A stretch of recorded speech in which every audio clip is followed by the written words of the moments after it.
UP के गोंडा में police ने 12 घंटे में अगवा हुए 8 साल के बच्चे को सुरक्षित बचा लिया है।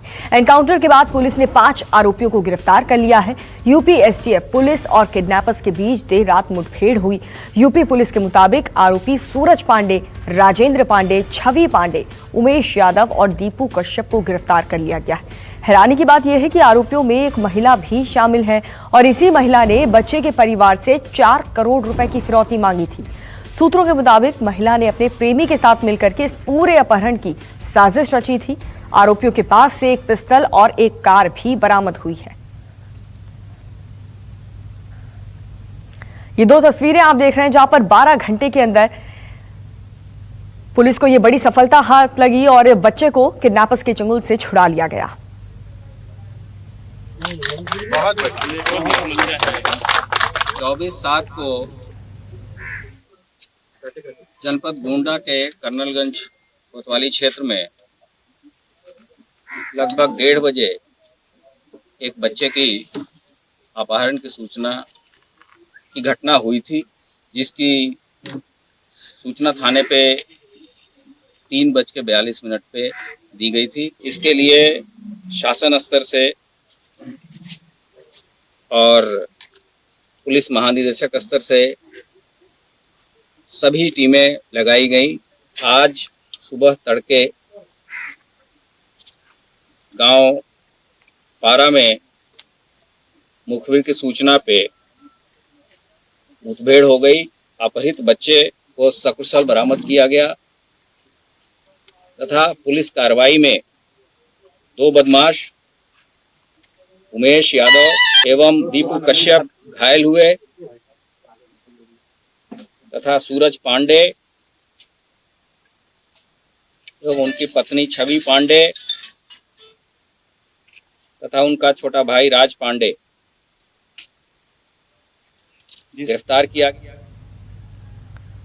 और मेरे सहयोगी इस वक्त मानस श्रीवास्तव जुड़ चुके हैं। मानस, ये बहुत बड़ी सफलता हम कहेंगे इसे कि 12 घंटे के अंदर इस बच्चे को किडनैपर से छुड़ा लिया गया, लेकिन बीते 48 घंटों की अगर हम बात करें तो 2 परिवार ने ऐसा दुख झेला है जिसका अंदाजा लगाना भी बहुत मुश्किल है। लेकिन ये बड़ी सफलता कि बच्चे को सकुशल बरामद कर लिया गया है। क्या एक्शन, क्या कार्रवाई किडनैपर्स पर ली जा रही है?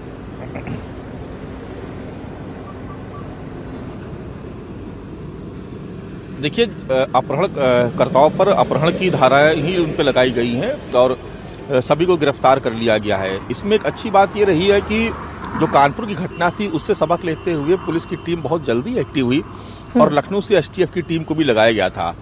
एक ऑडियो अगर आप सुनेंगे जो अपहरणकर्ताओं के और जो अपहृत बच्चा था उसके पिता से जो बात हो रही है, तो आप देखेंगे कि किस तरीके से उनको धमकाया जा रहा है और उसमें उदाहरण दिया जा रहा है कि कानपुर की घटना याद है कि किस तरीके से उसकी हत्या कर दी गई और पुलिस ने विकास दुबे वाले मामले में पुलिस की मिली भगत थी, पुलिस तुमको बचा नहीं पाएगी। इस तरीके से एक तरीके से अपहरणकर्ता जो महिला पकड़ी गई है वो बता रही थी कि पुलिस कुछ नहीं कर पाएगी, 4 करोड़ रुपए दे दोगे तो बच्चे को छोड़ देंगे। परिजन काफी डरे हुए थे, लेकिन पुलिस को सूचना मिल चुकी थी और एसटीएफ की टीम को लगाया गया। तो सीसीटीवी जहां पर अपहरण जहां पर हुआ था उस घटना स्थल से सीसीटीवी फुटेज मिली थी, उसको देखा गया। इलेक्ट्रॉनिक सर्विलांस पे फोन लगाए गए थे उस इलाके के, उसको देखा गया। पूरी घेराबंदी करने के बाद, जैसा कि एडीजी प्रशांत कुमार ने बताया कि पूरे घेराबंदी करने के बाद कोशिश ये की गई कि पहले बच्चे को सकुशल बरामद कर लिया जाए, तो बगैर किसी मतलब रणनीति में कहीं कोई प्रॉब्लम ना हो, कोई दिक्कत ना हो और अपहरणकर्ताओं को ये सूचना ना मिल पाए कि पुलिस उनके पीछे है। तो इस तरीके से रणनीति बनाई गई कि पहले अपहरणकर्ताओं को ट्रेस कर लिया गया और जब ये तय होगा कि बच्चा सकुशल है तब घेराबंदी करके पहले बच्चे को छुड़ाया गया। जब भागने की कोशिश की गई, मुठभेड़ हुई, तब पुलिस ने उसमें फायरिंग की। तो अभी तो स्थिति यह है कि वो सारे अपहरणकर्ता जो भी इसमें शामिल थे साजिश में, तो सभी लोग गिरफ्तार हो गए और खुद प्रेस कॉन्फ्रेंस में एडीजी लॉ एंड ऑर्डर जो लखनऊ से गए थे, चूंकि इस पूरे मामले को मॉनिटर कर रहे थे प्रशांत कुमार, उन्होंने विस्तार से जानकारी भी दी। तो पहले बच्चे को सकुशल बरामद किया गया, उसके बाद अपहरणकर्ताओं को मुठभेड़ के दौरान गिरफ्तार कर लिया गया है। बच्चा सकुशल है और ये सबसे बड़ी बात है कि 48 घंटे के भीतर अपहृत बच्चा उसको बरामद कर लिया गया। बिल्कुल, ये बहुत बड़ी सफलता है और इसके पीछे यही कारण है कि प्रॉपर प्लानिंग और एक सक्सेसफुल, एक स्ट्रॉन्ग स्ट्रैटेजी की वजह से आज ये बच्चा सकुशल अपने परिवार के पास पहुंच चुका है। मानस, लेकिन पुलिस क्या कह रही है, ये जो किडनैपर्स है वो कहाँ के रहने वाले, क्या इनके गैंग में और भी लोग शामिल हैं?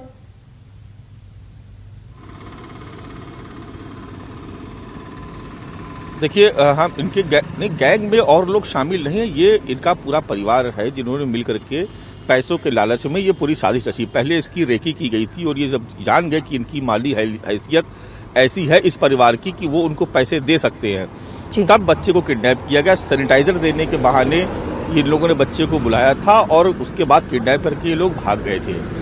ये बहुत प्रोफेशनल अपराधी नहीं है, पैसे को लालच में इन लोगों ने किया।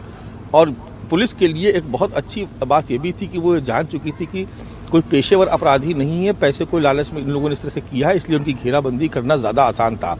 इलेक्ट्रॉनिक सर्विलांस एक बहुत बड़ा हथियार इस पूरे प्रकरण में सामने आया। पुलिस ने कॉल ट्रेसिंग के जरिए, फ़ोन के जरिए लोकेशन पहले ट्रेस की कि किस इलाके में ये लोग जो अपराधी हैं ये किस इलाके में हैं। उस इलाके की जब पूरी पुख्ता जानकारी होगी, इसमें देखिए 2 स्तर पे काम हुआ है। एक तरफ इलेक्ट्रॉनिक सर्विलांस के जरिए लोकेशन ट्रेस हुई है, उसके अलावा पुलिस का जो अपना तंत्र था एसटीएफ का, उसने उस पूरे इलाके में अपने लोगों को लगा करके उसने बिल्कुल जब पुख्ता सूचना हो गई कि इस इलाके में बच्चा है, अपराधी भी हैं और सकुशल है बच्चा, तब उसके बाद पुलिस एक्शन में आई। उसके बाद पुलिस ने बिल्कुल मानस, गोंडा पुलिस को बहुत बड़ी सफलता ये हाथ लगी है। एक मजबूत रणनीति के चलते आज एक बच्चा बच गया और अपने परिवार के पास पहुंच गया। मानस, आप बने रहिए हमारे साथ। लेकिन गोंडा में पुलिस ने 8 साल के मासूम को किडनैपर्स के चंगुल से सही सलामत बचा लिया, लेकिन कानपुर के संजीत के परिवार वाले ऐसे खुशनसीब, इतने खुशनसीब नहीं थे। उनके बेटे का अपहरण हुआ और पुलिस ने फिरौती भी दिलवाई, बावजूद इसके संजीत की जान नहीं बच पाई।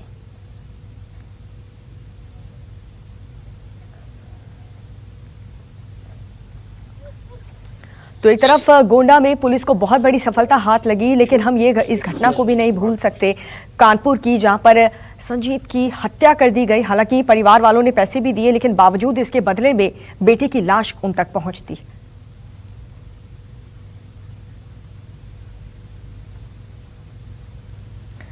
और चलिए, गोंडा की जो घटना है उसमें किडनैपर्स और जो बच्चे का पिता है उनके बीच जो बातचीत हुई है, उस ऑडियो को हम आपको सुनाते हैं।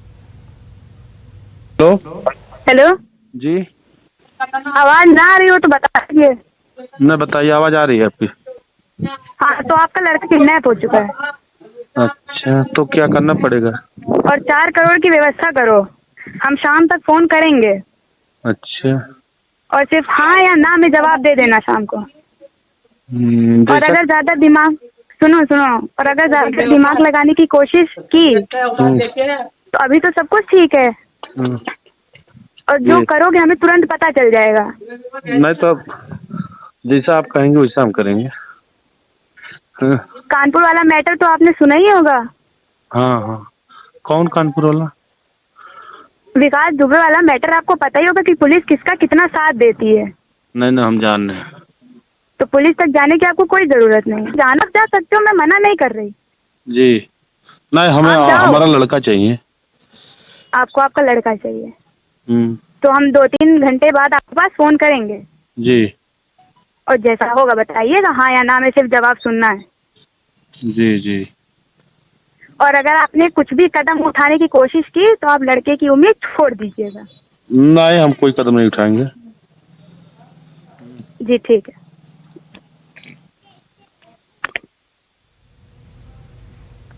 तो इस ऑडियो क्लिप को आपने सुना, जहां पर किडनैपर जो एक महिला फोन करती है उस मासूम के पिता को और 4 करोड़ की फिरौती मांगती है, लेकिन अपनी सूझबूझ के साथ यहां पर एक मजबूत रणनीति के चलते ये बच्चा आज गोंडा पुलिस की वजह से सफल हो पाया और इस बच्चे को सकुशल अपने मां बाप के पास पहुंचा दिया गया।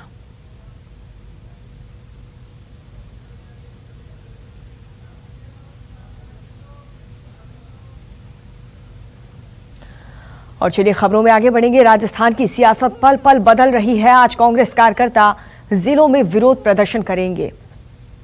देर रात गहलोत कैबिनेट ने सत्र बुलाने के लिए नया प्रस्ताव पास कर दिया था। वहीं बागी विधायकों को एसओजी और एंटी करप्शन ब्यूरो ने नोटिस भी जारी कर दिया है। इसके अलावा राजस्थान के राज्यपाल ने सीएम को चिट्ठी लिख करके उनसे घेराव वाले बयान पर स्पष्टीकरण भी मांगा है।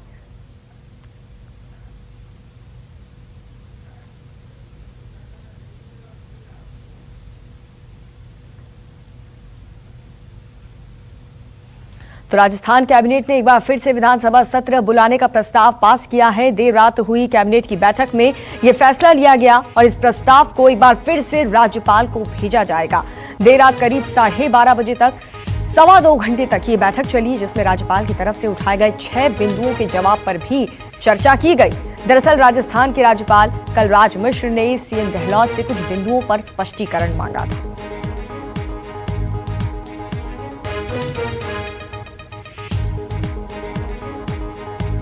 तो एक बार फिर से सत्र बुलाने का जो प्रस्ताव है वो भेजा जाएगा। राज्यपाल के पास सत्र का प्रस्ताव सरकार भेजेगी। तो राजस्थान के सभी जिला मुख्यालय पर आपको बता दें कि आज सुबह 11 बजे कांग्रेस के नेता और कार्यकर्ता धरना प्रदर्शन करेंगे। जयपुर शहर जिला कांग्रेस कमेटी का कलेक्ट्रेट सर्किल बनी पार्क पर धरना प्रदर्शन होगा और इस धरना प्रदर्शन को सीएम गहलोत, कांग्रेस के प्रदेश अध्यक्ष गोविंद सिंह डोटासरा, प्रदेश प्रभारी और एआईसीसी महासचिव अविनाश पांडे, सह प्रभारी और एआईसीसी सचिव विवेक बंसल, मंत्रिमंडल सदस्य समेत पार्टी के नेता संबोधित भी करेंगे। वहीं बताया जा रहा है कि इस मामले को लेकर के गहलोत खेमा राष्ट्रपति से भी मिल सकते हैं। श्रीवत्सन हमारे साथ जुड़ चुके हैं ज्यादा जानकारी के साथ।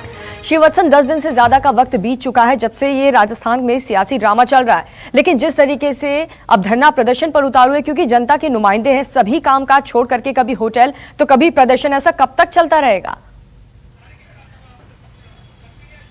जी देखिए, आप ठीक कह रही हैं, 10 से 12 दिन का वक्त इस पूरे घटनाक्रम को हो चुका है। राजनीतिक में जिस तरह से घमासान छिड़ा, वो सबसे पहले पीसीसी दफ्तर यानी प्रदेश कांग्रेस के दफ्तर से शुरू हुआ था, जहां सचिन पायलट जिसके अध्यक्ष थे, उन्हें अपने अधिकारों को लेकर या अपने आत्मसम्मान की चिंता थी, तो उन्होंने बगावत कर दी अशोक गहलोत के खिलाफ। उसके बाद होटल तक पहुंचा, बाड़ेबंदी हुई, हाईकोर्ट तक मामला पहुंचा इस पूरे को स्पीकर के अधिकार को लेकर के। स्पीकर ने नोटिस क्यों दिया, हाईकोर्ट से होता हुआ सुप्रीम कोर्ट पहुंच गया, क्योंकि सचिन पायलट खेमे ने सुप्रीम कोर्ट में जाकर फिर से एक कैविएट लगाई थी, क्योंकि हाईकोर्ट के स्पीकर ने कहा कि उनके अधिकारों का हनन हो रहा है। मामला राजभवन तक भी पहुंचा, राजभवन में भी धरना प्रदर्शन हुआ, विधानसभा का सत्र बुलाने की बात की गई और आज यह पूरा राजनीतिक घटनाक्रम सड़कों पर देखने को मिलेगा। तो होटल से लेकर या पीसीसी दफ्तर से लेकर सड़कों तक ये पूरा राजनीतिक घटनाक्रम हुआ। इसने काफ़ी सवाल भी खड़े किए हैं और सबसे बड़ी बात है कि राजस्थान सरकार ने देर रात तक कैबिनेट की मीटिंग भी की है, 2.5 घंटे तक, यानी कि रात को 12:30 बजे से भी अधिक वक्त तक ये कैबिनेट की मीटिंग चली है, जिसमें केवल यह तय किया गया कि विधानसभा सत्र कब बुलाया जाना चाहिए, किस आधार पर बुलाया जाना चाहिए, किस मुद्दे पर चर्चा के लिए बुलाया जाना चाहिए। आज इसका प्रस्ताव तैयार कर लिया गया है, राज्यपाल को दे दिया जाएगा। अब राज्यपाल पर डिपेंड करेगा कि क्या वो कोरोना के इस दौर में विधानसभा का सत्र बुलाना चाहेंगे या नहीं चाहेंगे। लेकिन इतना तो है कि कांग्रेस ने इसे अब अपने आर पार की लड़ाई का मुद्दा बना दिया है। जो पीसीसी दफ्तर या जो कहें कि अंदरूनी लड़ाई थी पार्टी की, अब सड़कों पर साफ तौर पर नजर आ रही है। पहली बार ऐसा हो रहा है कि सचिन पायलट इस कांग्रेस के जो प्रदर्शन उसकी अगुवाई नहीं करेंगे। पिछले 7 सालों में राजस्थान में वे प्रदेश कांग्रेस के अध्यक्ष थे, हर धरना प्रदर्शन की अगुवाई कर रहे थे, लेकिन अब पार्टी ने उन्हें वे पार्टी से बगावत कर चुके हैं। तो ऐसे में जो नए पीसीसी अध्यक्ष हैं गोविंद सिंह डोटासरा, वे इस प्रदर्शन की अगुवाई करेंगे और केवल इतना ही इस धरने प्रदर्शन का मतलब है कि राजस्थान में जो सरकार है उसे गिराने की कोशिश हो रही है। बीजेपी इस पूरे षड्यंत्र में शामिल है, लोगों को बताने की यही कोशिश की जा रही है। बिल्कुल श्रीवत्सन, आप नजर बनाए रखें, लगातार जानकारी आगे भी हम आपसे लेते रहेंगे। नमस्कार, मैं हूं मानक गुप्ता। अगर आपको हमारा ये वीडियो पसंद आया हो तो इसे लाइक और शेयर जरूर करें और हाँ, हमें सब्सक्राइब और फॉलो करना ना भूलें, ताकि आप देश और दुनिया की कोई खबर मिस ना करें। तो जुड़े रहिए हमारे साथ और देखते रहिए न्यूज़ 24।